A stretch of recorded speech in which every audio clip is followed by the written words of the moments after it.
Hello friends, welcome to my channel রোমানাস cooking world.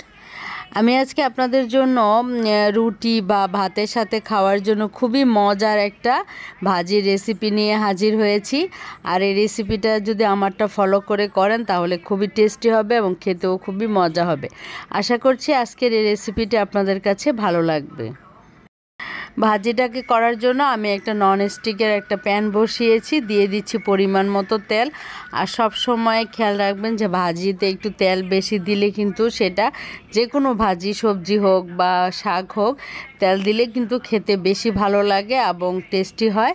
দিয়ে দিচ্ছি পরিমাণ মতো পেঁয়াজ কুচি। এখানে আমি পেঁয়াজের কুচিটাও একটু বেশি দিচ্ছি, আপনারা আপনাদের পছন্দ মতো কমিয়ে বা বাড়িয়ে দিতে পারেন।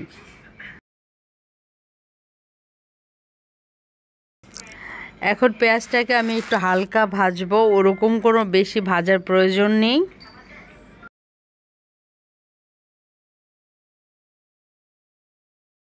এখন আমি আগে থেকে কেটে রাখা কাঁকরোলগুলোকে, কাঁকরোলের সাথে আমি আলু দিয়েছি, একদম আলু যেভাবে ভাজি করি সেভাবে কেটে নিয়েছি। এতে করে কিন্তু ভাজিটা খেতে বেশি ভালো লাগে। আপনারা দেখে বুঝতে পেরেছেন যে আমি কিভাবে কেটেছি।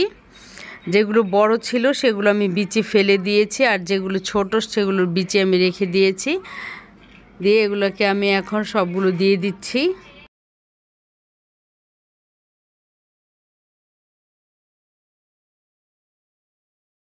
কাঁকরোল আর আলুগুলো দেওয়ার পরে এখানে আমি দিয়ে দিচ্ছি স্বাদ মতো লবণ, আর দিয়ে দিচ্ছি হাফ চামচ হচ্ছে হলুদের গুঁড়া।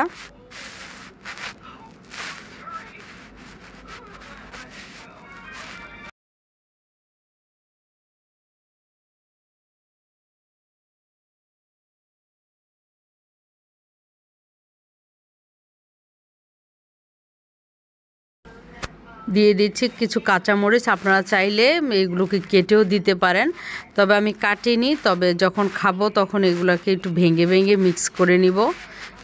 এখন এগুলোকে জাস্ট একটু ভালো করে উল্টে পাল্টে দিচ্ছি, যেহেতু এখানে খুব বেশি। এখন যখন কমবে তখন এগুলোকে আমি ভালো করে নেড়ে চেড়ে দিব। দিয়ে এখন আমি এগুলোকে ঢেকে দিচ্ছি।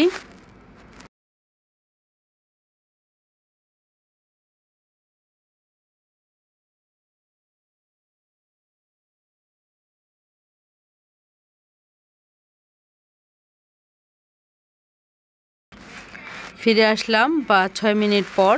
আসলে অনেকে কাঁকরোল খেতে চায় না, তবে কাঁকরোলটা যদি আপনারা এভাবে ভাজি করে খান রুটির সাথে বা ভাতের সাথে, গরম ভাতের সাথে, কী যে অপূর্ব লাগে। আপনারা যখন রান্না করবেন তখন এটা বুঝতে পারবেন।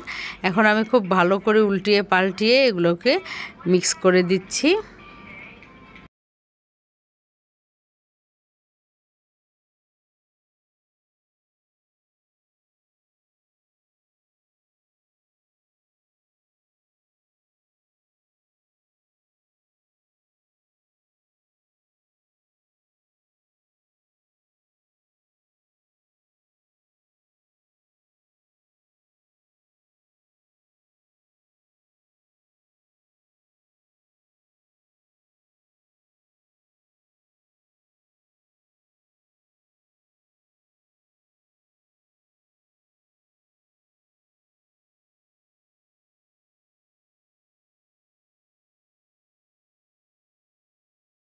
খুব ভালো করে মিক্স করে দেওয়ার পরে আমি আবার এটাকে ঢেকে খুবই অল্প আঁচে এটাকে আমি রান্না করে নিচ্ছি। অল্প আঁচে এটাকে রান্না করবেন, আর সব সময় রান্নার ভিডিও পুরোটা দেখার চেষ্টা করবেন, কারণ অনেক সময় দেখা যায় যদি কিছু মিস্টেক হয়ে যায় তাহলে কিন্তু রান্নাটা আর টেস্টি হবে না।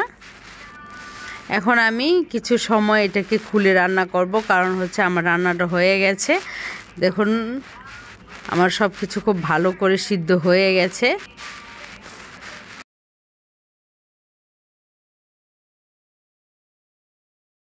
জাস্ট একটু হালকা ভাজা ভাজা করার জন্য আমি এটাকে ঢাকনাটাকে তুলে এটাকে এখন একটু রান্না করে নিচ্ছি।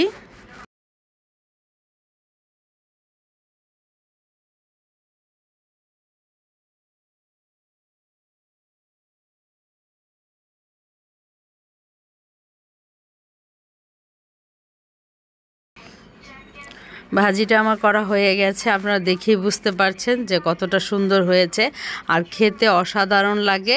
আমার কথা অনুযায়ী একবার ট্রাই করে দেখবেন এইভাবে কাঁকরোল আর আলু ভাজি, খুবই টেস্টি একটা রেসিপি। আশা করছি আজকের এই রেসিপিটি আপনাদের কাছে ভালো লেগেছে।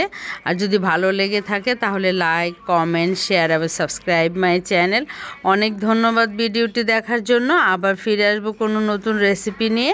সে পর্যন্ত সবাই অনেক অনেক ভালো থাকবেন। আল্লাহ হাফেজ।